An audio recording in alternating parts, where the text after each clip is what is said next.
Hey guys, okay, in this video I want to talk to you about altars, so excuse me if I look to the, whatever this way is for you. I took notes down so I can stay on topic and try to keep this video short without rambling. So, in this video I don't want to really talk about how to create altars, but the purpose of them.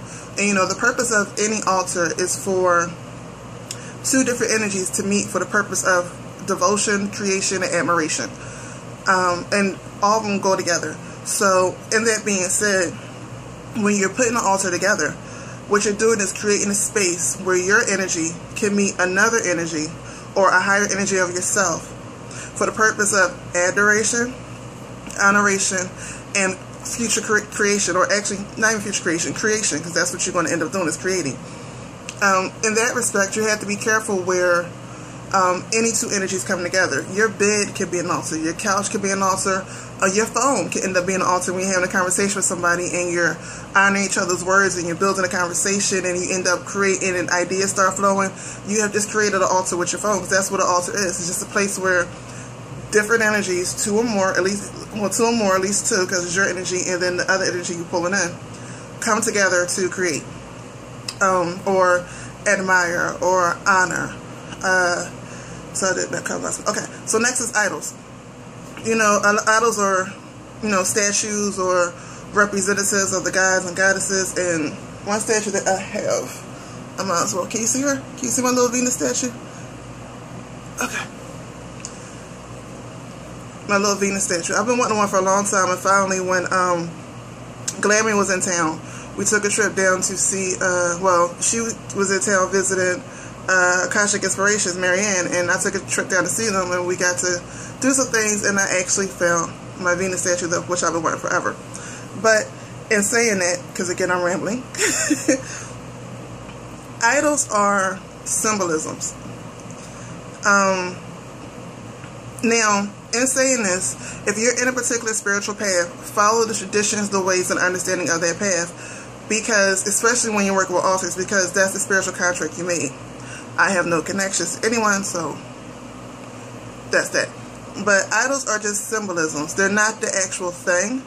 But as you put more energy into it, you'll feel the energy. You have to bring the energy to that idol, which is the reason why in certain traditions you have to give, or they give you the whatever it's called. Sometimes it's a statue, sometimes it's a vase, sometimes it's a jar. Whatever they give you, they put the energy into it.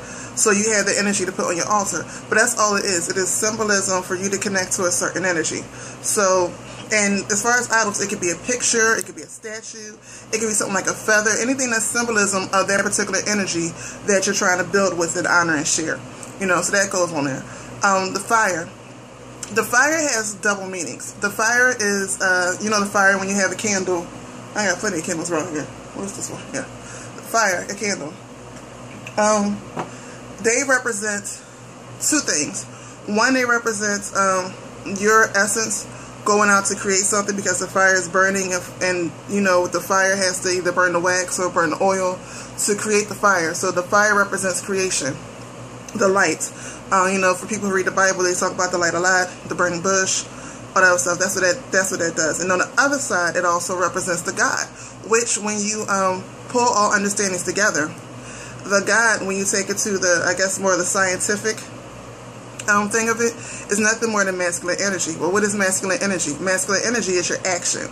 So fire also represents the masculine side of you, or your action, your will to do something. And that's one of the reasons why people read candles, because they can see in their candle how much will or how much action someone's going to actually put into something, and how much more work they need to do, either to help them out or help themselves out, or, you know, it's one of the reasons for reading candles.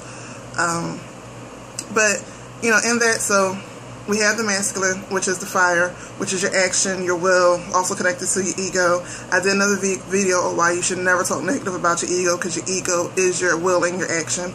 It all connects to the divine masculine, or the masculine side of your brain, or the logical side of your brain that puts things together to get things done.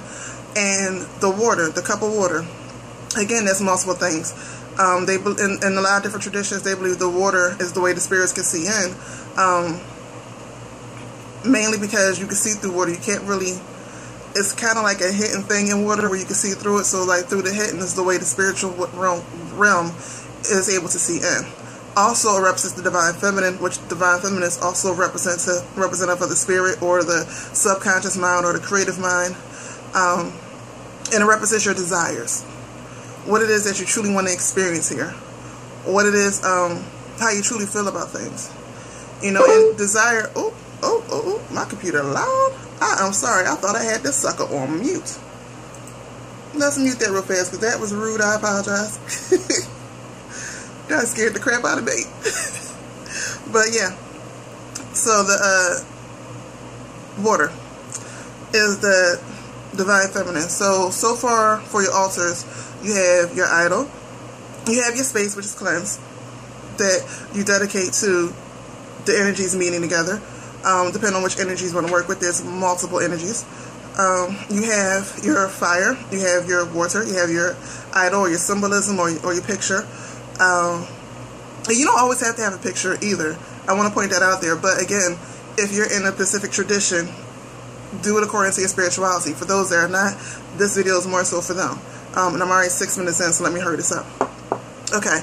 After that, you have fire, water, incense. Incense represents the air, of course. Well, of course, fire represents fire, water. Incense represents the air, represents thought. It represents purity of thinking. This is why, you know, if you're doing a money altar, you want an incense that connects to money because that's the thoughts you want to bring in. You want to connect that to your thoughts. And spirit. Spirit is actually your mouth, your words, the prayers or rituals you say at the altar. That's the spirit. That's you putting your energy into it. That's you bringing it to life, so to speak. So other than that, you know, that's the quick basic understanding of altars, of putting all the different elements together, what they represent, what they understand in its simplest form. So for those who's actually, you know, the purpose of an altar, understanding what an altar really is, I hope that helps.